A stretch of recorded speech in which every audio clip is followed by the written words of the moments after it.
All right, everybody. There you have it. We have eliminated our ninth person or 10th person. I don't even know. Team Coco Schnutz, 83 points. You are cleaved. And then there were 8. Wow. Brennan going out with an 83.4. And wasn't that close. It did happen on Sunday night. But here we are nonetheless.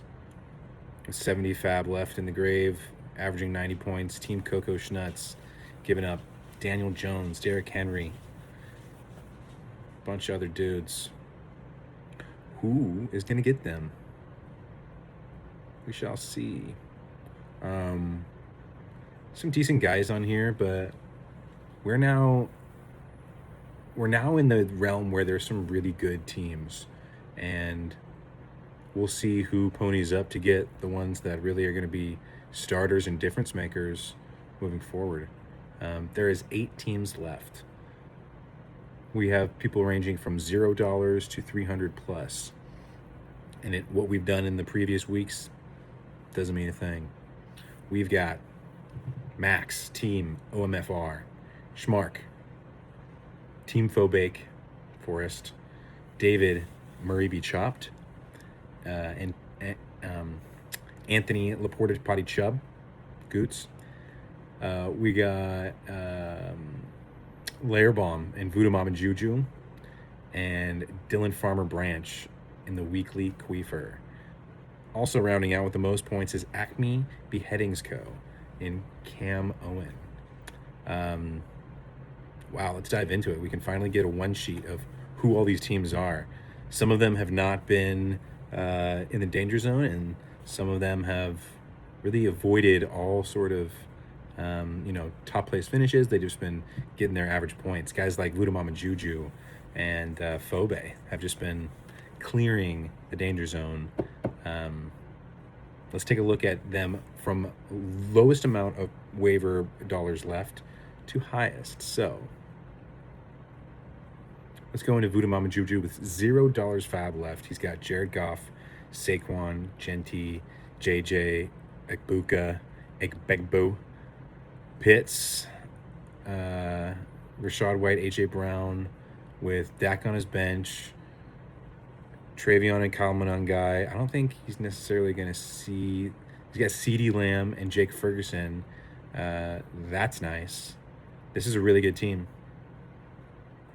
Of course, there's always going to be a couple of places to upgrade. But I mean, between Dak and Goff, he's sitting pretty. Barkley and Genti are workhorse backs. JJ Ekbuka, and then the Dallas receivers. This is a really nice team. AJ Brown is obviously inconsistent, but he's got that name power. For having $0 left, he's in a pretty good position. You can see where the money has gone, and he won't be able to buy any players moving forward. However, he can pick people up for $0 as they slip through. So we'll see how many weeks that can keep him out of the chop zone, but pretty strong with $0 left is Voodoo Mama Juju. Next up is you, David, with $3. Murray Be Chopped. He's got Bo, Jonathan Taylor. He might just win just because of him.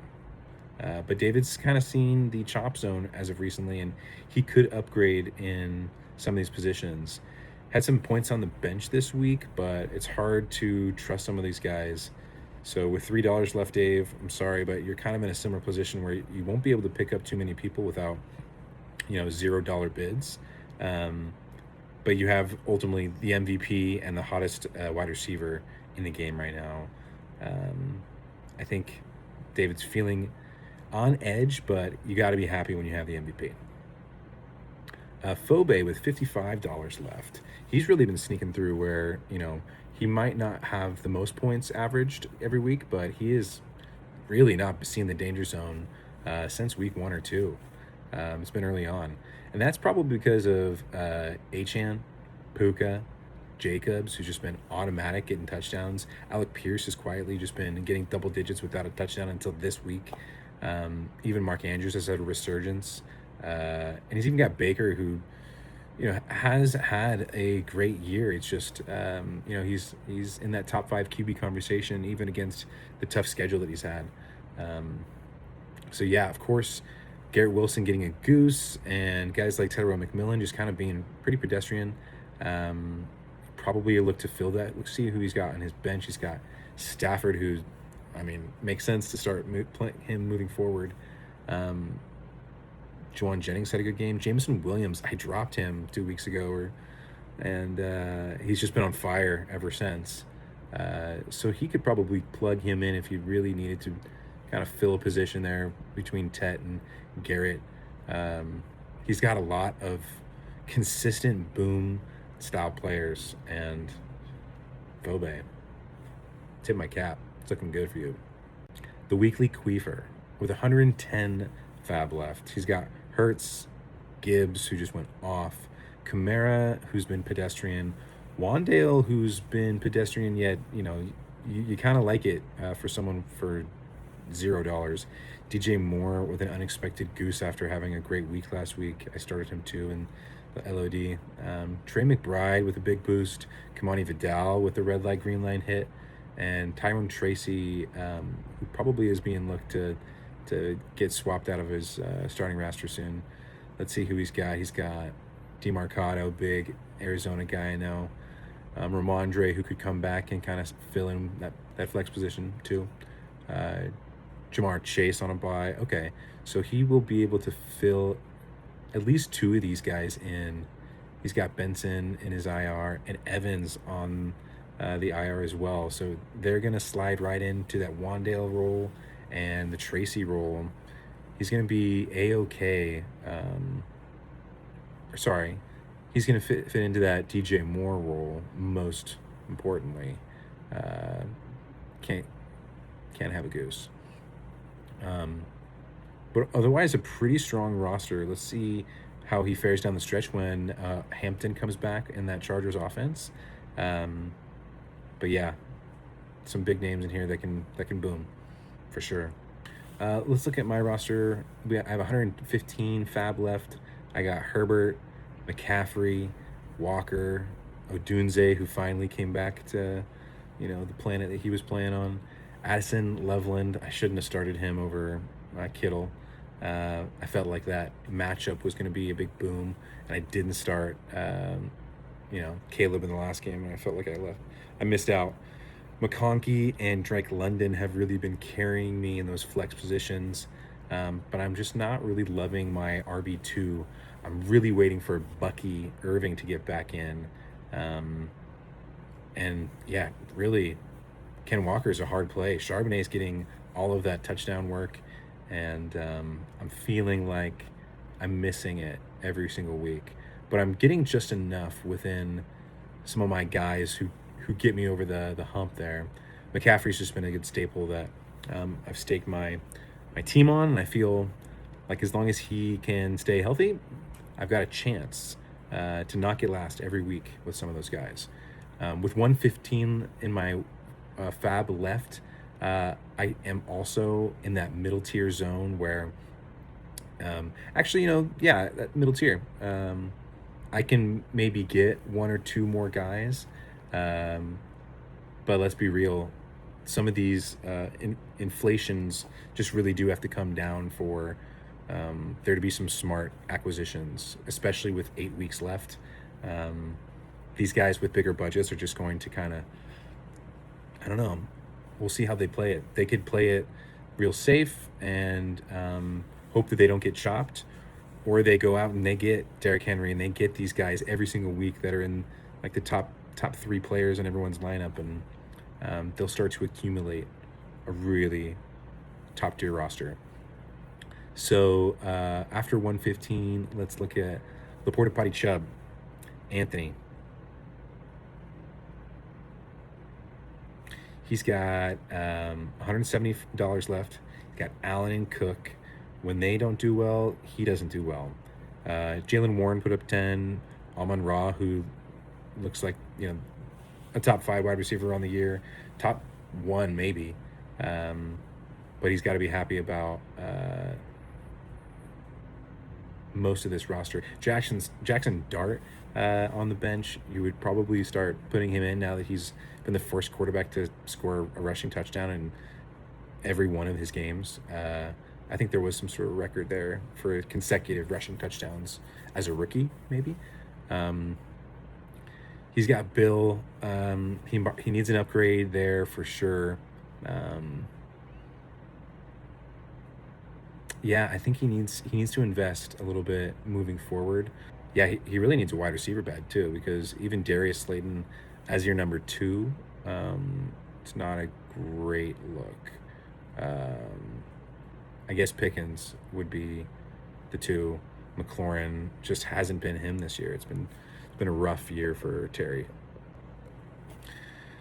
So that brings us to Max, who has been the hottest team of the year every week, who's got $272 of fab left, which is plenty to compete, at the top of that echelon. He's got Drake May, who has been really solid this year. Bijan had a down week this week, but he's for real. Kyron just serves, and that Rams offense, you just want anyone under Matt Stafford right now. He's just been really so hot right now. Jackson Smith and Jigba, I think he must be the wide receiver 1 or 2, alongside that Amon-Ra and Devontae recent weeks. Marvin Harrison has picked it up with Jacoby Brissett. Oronde Gadsden. We'll see what his health is looking like on the outlook, but that's a big loss if he does lose him, because he was a major pickup, and he by far is his best option at tight end. Quinshawn and Rico, those are pretty solid flex options. He's even got Franklin, Huge, and Kincaid to sub in. I think that this is the strongest roster by far, and that's not saying a whole lot. He's got Omarion and Ricky to come in off the IR whenever he's ready for that, which, gosh, I guess if Rico, I don't even know where they come in. He really just could cruise throughout this rest of this year and probably win without another addition. Man, it's tough to say where any of those guys slot in, and we all would love them on his bench. And then that brings up Cam, who was real close to being chopped this week, but evaded the blade. He's got 317 fab left. He blew most of that, about $500, $600 last week or something like that. And most of those guys were on bye. He got real lucky with Lamar, Montgomery, Harvey, all not putting out what he thought they were going to do for projections. Nico had a great game that really saved him as his best performance of the week. Sutton sucked. Tyler Warren came up big in overseas. Flowers got to double digits, and Parker Washington, he's a Jags guy, so I think that pickup was pretty huge for Cam. And then for some of his investments that he got from last week, he's got Pat on a bye, Javonte Williams on a bye, Chase Brown on a bye. Those are, necessary purchases that he had to make. Rashee Rice, T. Higgins. I can't remember exactly how many of those he had from the draft, but I feel like that wasn't the week to go all in on some of these players. Pat's been hot, Javonte's been great, Chase Brown has been trending up, and Rashee Rice does look like another one of that top tier receiver who's just automatic every week.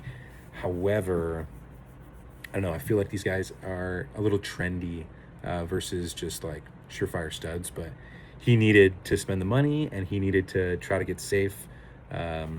He is so happy, I'm sure, that he survived this latest round, because now he probably feels like he can breathe, getting those guys off of the buys and into a starting lineup. So here we are. Laporta body was right there, almost to get chopped. Voodoo and Acme were second, but yeah, it wasn't really close this week so much as other weeks. I think that's going to be really interesting with every week that moves forward, how these waivers and these inflations really start to affect the desperation level of some of these teams, that there's going to be bye weeks moving forward. One insight of two teams that are on bye next week are the New Orleans Saints and the Indianapolis Colts, which means David, you, is going to have to try to replace his MVP and two other starting positions. Right now, he looks like he is on the block, of course, just by not having his lineup set before these waivers run. But yeah, he's going to have to fill in for obviously JTT, the MVP, Chris Olave, and Michael Pittman.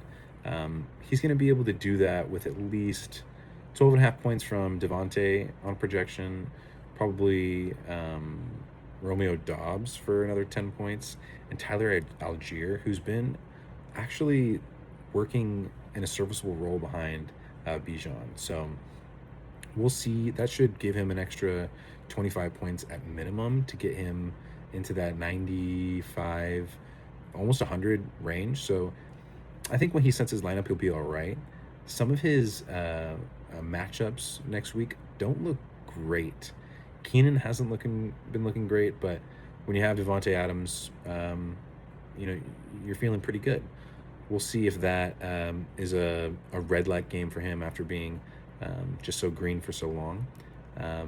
But yeah, definitely something to think about as we hit a random two team bye week in week 11.